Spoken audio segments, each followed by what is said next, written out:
सवाल आज जलवायु परिवर्तन को लेकर थे और इस बीच सवाल उठा क्या ये एक सार्थक पहल कही जा सकती है। सम्मेलन के पेरिस वाले सम्मेलन के क्या नतीजे आ सकते हैं, तो 72% लोगों को लगता है हाँ, लेकिन 28% आज भी इन 190 मुल्कों की राय के साथ एकमत नहीं है। जनता की राय तो आ चुकी है। इस दिशा में सुझावों की बात करें, टीआई खान साहब शुरुआत आपसे करना चाहेंगे। सरकार किस पर काम करे सबसे पहले? देखिए, हमको कंजर्वेशन के ऊपर काम करना है। जो हमारे पास बचे फॉरेस्ट हैं उसको किस तरह से कंजर्व किया जा सकता है। जैविक विविधता को बचाने की सवाल हमारे पास में सामने है। रिन्यूएबल एनर्जी के ऊपर हमें आना है। कोल के ऊपर अभी जैसे अमेरिका के अंदर आज भी कोल पे वो कोल से हटे नहीं है। कोल अभी भी वो काम में ले रहे हैं। हमको भी वो कोल के ऊपर से रिन्यूएबल के ऊपर आना है। तो सुझाव मेरा होगा कि रिन्यूएबल एनर्जी के ऊपर ज़्यादा है।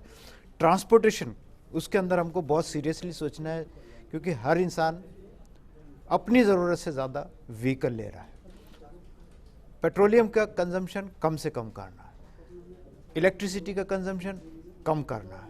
मेरा ख्याल है ये हम इंडिविजुअल लेवल के ऊपर कर सकते हैं और हमारा योगदान कार्बन डाइऑक्साइड को घटाने में और जलवायु परिवर्तन की जो हमारा टारगेट है उसको अचीव करने के लिए सार्थक साबित। विष्णु लांबा साहब, आपका सुझाव? मेरा निवेदन साहब ये है, दो विषय तो मैंने शुरू में आपको बताए। ये लोग ऊपर के थोड़ा सा अपनी जिम्मेदारी समझेंगे, अधिकारी समझेगा। अभी लेटेस्ट उदाहरण है हमारे पास में कि रिसर्जेंट राजस्थान हुआ, हज़ारों लाखों पेड़ लगाए गए। आम जनता की भी जिम्मेदारी है कि उनको संभाल के बरकरार रखें। लोग गमले उठा के भाग रहे हैं, कोई तोड़ रहा है, कोई थूक रहा है, ये आम जनता की भी जिम्मेदारी है। दूसरा, जो माननीय राजकुमार रेणवा जी के नेतृत्व में भी जो पेड़ लगे हैं लाखों की तादाद में, उन पेड़ों को जो भी गिनना चाहे, वो मेरे सामने हुआ है काम, वो कागजों में नहीं लगे, वो जमीन पे लगे हैं।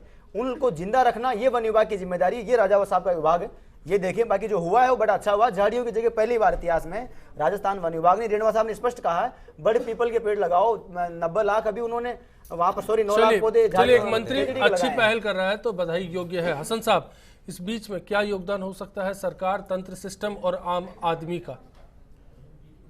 मैं टीआई खान साहब ने और लांबा साहब ने कहा उसको मानते हुए मैं सीधी बात कह रहा हूं कि जो समाजसेवी संस्थाएं हैं, I call them the grasshopper और eye, ear and mouth of the society, उनको सरकारें ध्यान से सुने कि वो क्या बता रहे हैं, उसकी इज्जत करें। पर जो हमने ग्रीन पीस के साथ में व्यवहार देखा, जो हमने नर्मदा बचाओ आंदोलन के व्यवहार, नर्मदा बचाने का मतलब पर्यावरण बचाना।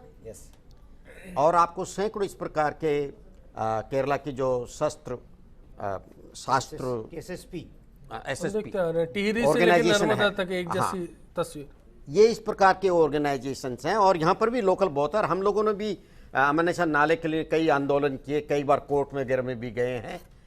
सरकारों को रेस्पेक्टफुली, ब्यूरोक्रेट्स को रेस्पेक्टफुली इन चीज़ों के सुनना चाहिए, कह क्या रहे हैं, क्योंकि वो तो अपनी चेयर बचाने के लिए जो है वो झूठ बोल रहे हैं, पर हम अपने लोगों को, पानी को, उनको बचाने के लिए बात कह रहे हैं। हमारा नियत स्वार्थ यही है कि लोगों को पानी मिले, शुद्ध हवा हो और उनके मूवमेंट में कोई प्रॉब्लम नहीं हो। और सरकार को ये कोई ना कोई पॉलिसी निर्धारित करनी चाहिए कि हम कितना खुद कंज्यूम करना चाहते हैं। Lifestyle of the rich and the lifestyle of the poor, इन दोनों के अंदर डिस्ट्रीब्यूटिव जस्टिस का जो कंसेप्ट है वो समझ में आना चाहिए। और ये आएगा मोदी भी इसी बात का जिक्र आज पेरिस में अपने भाषण के दौरान कर रहे थे। सुनील जी, आपका सुझाव? नहीं, देखिए, पहली बात तो ये कि हमें देखिए डेवलपमेंट तो नहीं रोका जा सकता। मैं आपको बहुत प्रैक्टिकल बात कहना चाहता हूँ कि हम भले ही कितनी बात कह दें कि एयर कंडीशन में बैठे हैं, लाइट में बैठे हैं, सैटेलाइट्स को इस्तेमाल कर रहे हैं, ये तो एक प्रोसेस है और इस प्रोसेस को रिवर्स नहीं किया जा सकता। पहली बात तो आप समझ लीजिएगा।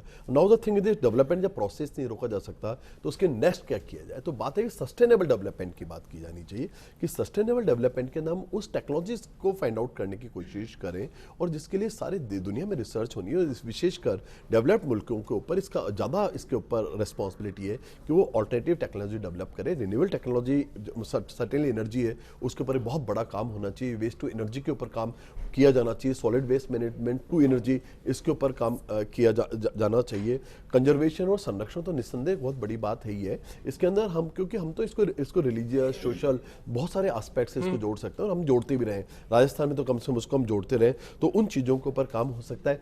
सबसे बड़ी बात यह है कि हम लाइफ स्टाइल और लाइफ फिलॉसफी के ऊपर भी काम करें, क्योंकि तब जाके एजुकेशन रास्ता इंस्टीट्यूशन बेहतर को होगा। काम करना पड़ेगा। आपके लिए बात कहते हैं, गांधी ने कहा कि जो धरती माता है वो नीड्स को फुलफिल कर सकती, ग्रीड को नहीं कर सकती। क्वेश्चन है कि क्या हम इसको अपने जीवन में उतारने के लिए वास्तव में तैयार है भी या नहीं, तो इसके ऊपर राजा साहब फाइनल कमेंट आपका मैं चाहूंगा, सरकार क्या कर देगी आखिर, किस तरह से जितनी उम्मीदें हैं आपका महकमा उनको कितना पूरी कर सकता है? सरकार पेड़ इस लगाए पे और जिंदा रहें, कैसे? सरकार इस पे लगी हुई है, इसके लिए नए नए नियम भी लगा रही है। अभी सरकार नया जो नियम लाई है कि खेतों में आग नहीं लगाएं, खेतों में आग लगा करके अपन लाखों क्विंटल उस जो खाद पैदा होती थी उसको जला देते थे और उससे इतने कीड़े मकोड़े उसके साथ जल जाते थे, उसको रोक दिए, उस पर रोक लगा दी है सरकार ने। उसके अलावा सरकार ने एक एयर पोल्यूशन को चेक करने के लिए स्टेशन लगा दिए हैं, वो स्टेशन लगाने वाली है और ये चालू होने वाले हैं जस्ट ही, ये भी सरकार ने नियम लगा दिया है। दूसरा, सरकार ने खनन पे पेड़ भी लगेंगे तो जिंदा रहेंगे, हाँ, ये वादा कर सकते हैं आज इस बहस के बिल्कुल दौरान? बिल्कुल जिंदा रह सकते हैं और इसके लिए वन विभाग ने एक मूल्यांकन की टीम अलग से गठित की हुई है। चलिए वो हम उन पे उम्मीद मूल्यांकन यही करती करेंगे है कि पेड़ों वो का। मूल्यांकन की टीम मॉनिटरिंग टीम काम भी करेगी और पीएम मोदी जब पेरिस से लौटेंगे तो स्वच्छ भारत के साथ साथ स्वस्थ भारत के लिए स्वच्छ वायु की भी उम्मीद करेंगे। फिलहाल इतना ही, सभी मेहमानों का शुक्रिया अदा करते हुए आज की बहस में इतना ही। चलते चलते बाजीराव मस्तानी को आप सुनिए। नमस्कार।